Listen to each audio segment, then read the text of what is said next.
Jagat kecil pun berekspansi. Mau bukti? Ketika tubuhmu digerakkan ingsun, dan itu berlangsung. Energi kreatif itu berlangsung.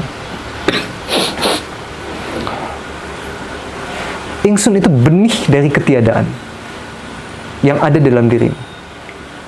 Dan hanya benih ketiadaan itu adalah hanya itu yang abadi. Selain dari itu tidak abadi. Selain dari itu bisa berubah. Dan itulah hukum yang tertinggi. Kalau orang Veda sebutnya Sanatana Dharma. Itu hukum yang tertinggi. Oke. Kalau misalnya teman-teman yang mau belajar dibukakan ingsun, itu syaratnya apa, Abah? Syaratnya menjadi bodoh lah kita.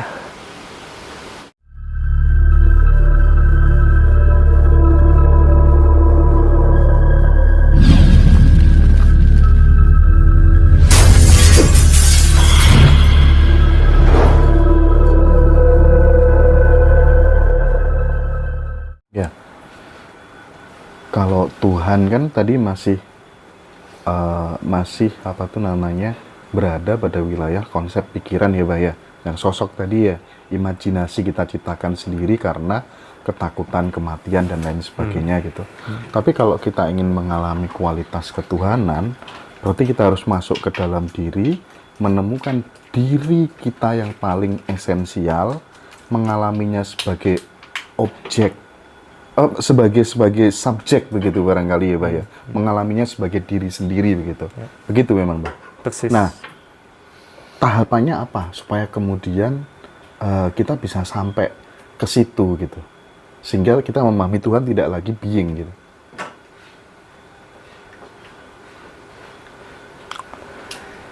Keluar dari belief, keluar dari dogma, keluar dari intelek.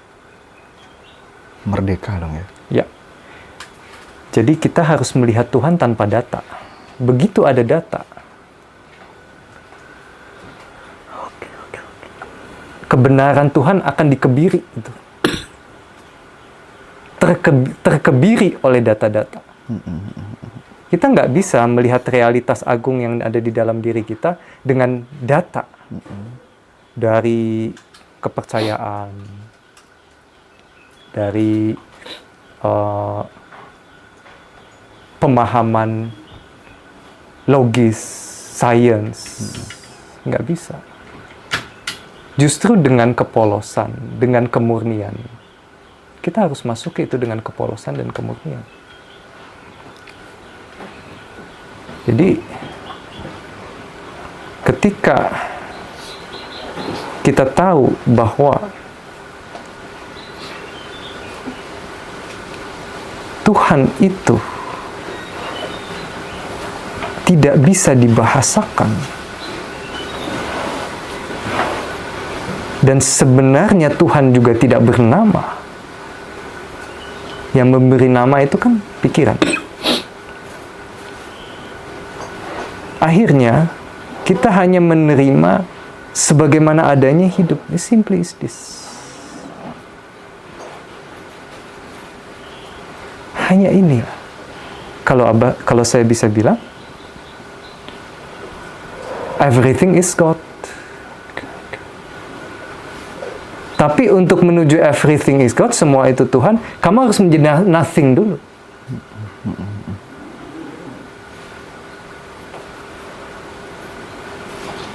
Untuk bisa menerima, menyadari sepenuhnya, semuanya adalah Tuhan. Personalitimu nggak boleh ada di situ. Individualitimu nggak boleh ada di situ. Kamu harus menjadi nothing dulu. Nah, karena energi nothingness itu kalau kita temukan di dalam diri kita adalah energi yang tidak bisa berubah. Energi sunyata itu. Energi yang nggak bisa berubah. Energi yang selalu kekal. Tubuh Anda fana, tidak kekal. Bersama dengan pikiran tidak kekal. Perasaan juga, emosi pun berubah. Apa sih yang tidak bisa berubah di dalam unitmu itu? Kan kita harus cari. Dan ketika kita bisa menemukan itu, kita nggak perlu tahu apa yang dilakukan saintis dengan aktivitasnya di outer space. Nggak perlu, karena DNA spiritualnya ada di sini. DNA spiritual yang di sana ada di dalam sini. Dan DNA spiritual itu, benih keasunyatan itu, Abah saya katakan dengan ingsun. Kita tidak akan pernah tahu ingsun dalam konteks berbicara, bertukar pendapat. Apa itu ingsun? Nggak bisa. Kita nggak bisa lihat dia. Kita nggak akan pernah tahu dia. Dimengerti pun susah. Sekali lagi, dimengerti pun susah. Kita hanya bisa tahu dia ada di sini hanya kalau kita bisa bergerak bersama dia. Merasakan keberadaannya, dan menjadi dia dalam gerak. Menjadi dia dalam gerak. Begitu kita mengalami sebuah fenomena yang namanya gerak ingsun, kita baru tahu, oh ternyata beyond the mind, beyond the feelings, beyond the emotions, ada sesuatu yang menggerakkan saya. Apa itu? Inilah yang dimaksud jagat kecil itu pun saat ini tengah berlangsung. Ketika jagat besar ini selalu expand. Coba, Mas Hendra memahami nggak bahwa semesta ini nggak pernah berhenti berekspansi? Semesta ini terus meluas. Dari benih energi yang sangat dense and hot. Sangat dense itu apa? Padat. Dari energi yang sangat padat dan yang sangat panas. Kemudian dia meledak. Tapi itu kan hanya embrionya. Sebenarnya dalam kekosongan itu, sebelum itu terjadi, titik singularitas itu ada karena kan ada perkawinan energi. Emang teleskop bisa melihat itu? Never. Nggak akan pernah bisa. Dan seorang spiritualis tidak bisa menjelaskan apa yang dilihat di balik teleskop. Tidak bisa. Hanya bisa menjelaskan how to use di teleskop. Bagaimana menggunakan teleskop itu. Nggak bisa menjelaskan, gini loh. Kalau kita punya teleskop bisa lihat bulan. Bisa dijelaskan, karena terlihat bulan. Ada bulat besar. Kemudian ada gradasi di permukaannya. Itu outer teleskopik. Tetapi kalau inner teleskopik, kita mengkaji ke dalam diri, melihat ke dalam diri dalam kejernihan. Kemudian kita nggak bisa membahasakan apa yang kita lihat, yang sudah kita lihat. Saya hanya bisa menjelaskan bagaimana cara memakai teleskopnya. Tapi saya tidak benar-benar bisa menjelaskan dengan presisi apa itu yang terjadi di dalam ketika kita menemukan the God spot. Life force itu. Jagat besar berekspansi, jagat kecil pun berekspansi. Mau bukti? Ketika tubuhmu digerakkan ingsun, dan itu berlangsung. Energi kreatif itu berlangsung. Ingsun itu benih dari ketiadaan yang ada dalam dirimu. Dan hanya benih ketiadaan itu adalah hanya itu yang abadi. Selain dari itu tidak abadi. Selain dari itu bisa berubah. Dan itulah hukum yang tertinggi. Kalau orang Veda sebutnya Sanatana Dharma. Itu hukum yang tertinggi. Oke. Kalau misalnya teman-teman yang mau belajar dibukakan ingsun, itu syaratnya apa, Abah? Syaratnya menjadi bodoh lah kita. Drop dulu di ego. Karena penghalang terbesar. Jadi ingsun itu sudah ada sejak lahir. Tapi tertumpuk itu. Tertumpuk oleh apa? Pikiran. Ego. Memori-memori pikiran. Emosi-emosi. Luka-luka batin tertumpuk. Begitu tumpukan urukan itu dibuang, dia akan bangun lagi. Begitu dia bangun, kita akan lebih sensitif, lebih peka, lebih hawas, lebih mawas. Jadi begini, ketika Anda melihat saya, seberapa banyak keterlibatan ingsun di sana? Apa masih banyak hendra di sana? Berapa persen hendra? Berapa persen ingsun di sana bergerak? Kita minum. Ambil gelas misalnya. Ya oke, ada intensi. Pikiran tertuju kepada gelas. Begitu gelas diambil. Nah, movement ini, berapa persen keterlibatan si Isa, si person, berapa persen keterlibatan si ingsun, Si penyaksi. si penyaksi. Jadi kalau Anda ibarat pohon, di pohon itu ada dua burung. Saya ini pohon. Ya. Kemudian di pohon ini ada dua burung. Burung pertama, dia lagi menikmati buah-buahan, dia lagi makan. Iya. Burung kedua, dia yang melihat si burung pertama ini lagi makan. Oh. Berarti layernya apa? Iya. Dalam kehidupan kita, selalu ada dua. Yang pertama, yang bergerak sebagai pelaku. Yang kedua, yang hanya menjadi witness, yang hanya menjadi penyaksi. Nah, itu latihan. Ini dilanjutkan sebentar nggak apa-apa ya? Itu latihan yang paling simpelnya kalau menurut Abah gitu. Apa kira-kira? Misal kayak kalau saya pernah dengar ada yang namanya peripheral gitu ya. Jadi kita melihat diperluas gitu. Pandangan, misalnya saya lihat Abah tapi saya juga nggak sampai ke sana begitu ya.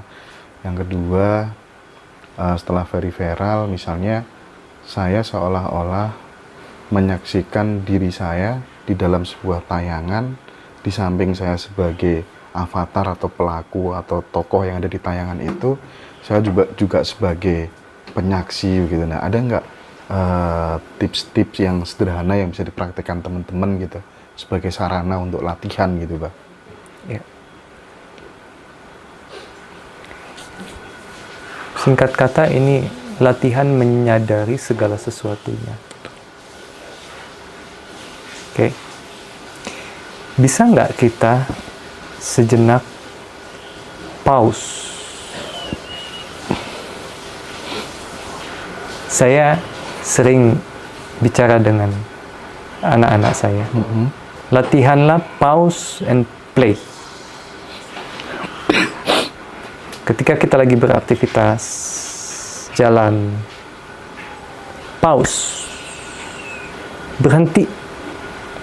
Menyadari dulu. Merekondisi dari pelaku yang berjalan. Dengan kita pause, di situ ada lompatan dari pelaku menjadi penyaksi. Oke. Anda mau marah nih. Emosi mau naik nih. Yeah. Pause sejenak. Diam. Gak usah ngapa-ngapain. Gak usah ngapa-ngapain. Diam. Dalam perhatian yang jernih dan murni, akan ada perpisahan antara emosi dengan dirimu.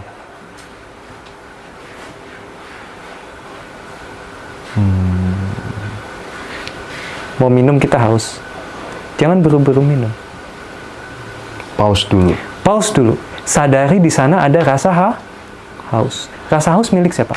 Tubuh. Bukan milikmu. Oh. Ketika Oke. Ya, nangkep. paham ya? Itu pertama, pause and play. Contoh paling tepat, mungkin kita emosional nih. Mau naik nih ke atas. Henti sejenak.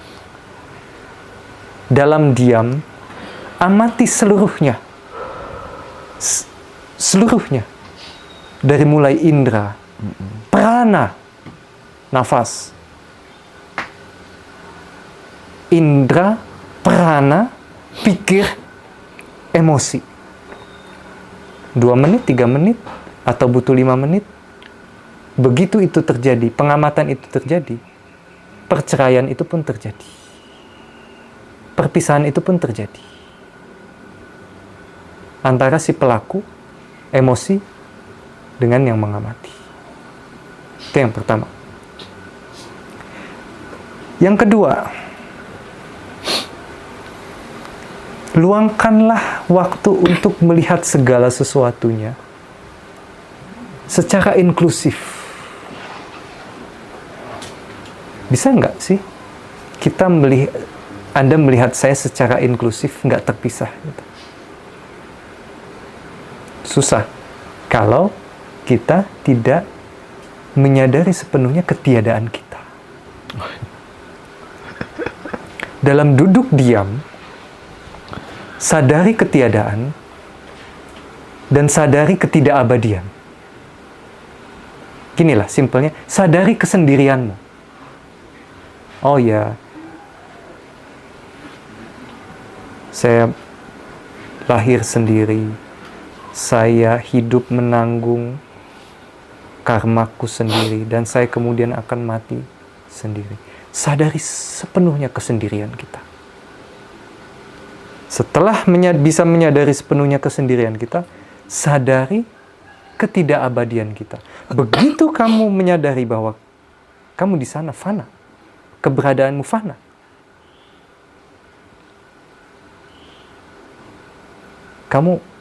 energimu akan explode. Justru ketika kita menyadari limitasi kita, energi kita akan explode keluar.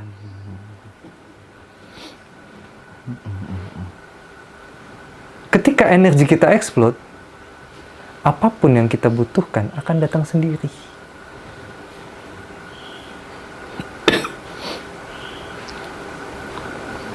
Kadang kita suka minta ya, aku ingin mencapai sesuatu. Iya. Narik terus, Bang. Narik terus. Bisa dengan pikiran? Bisa nggak? Bisa, Mas. Tapi vibrasi yang dikeluarkan dari kekuatan pikiran itu hanya beberapa jengkal saja. Maksud apa begini? Pikiran tuh ibarat map, tapi print out map. Kasih afirmasi ke pikiran. Aku pagi-pagi nih, aku sukses. Aku bergerak. Hari ini aku berhasil. Hari ini aku menjadi orang yang penuh rezeki, keberkahan, dan lain-lain.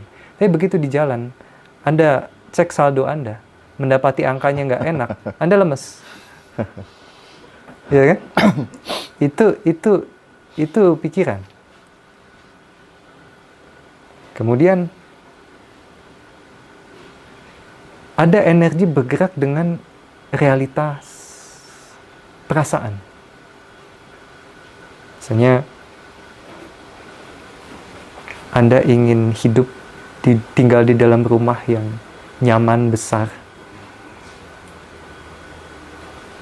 penuh kebahagiaan, penuh berkat.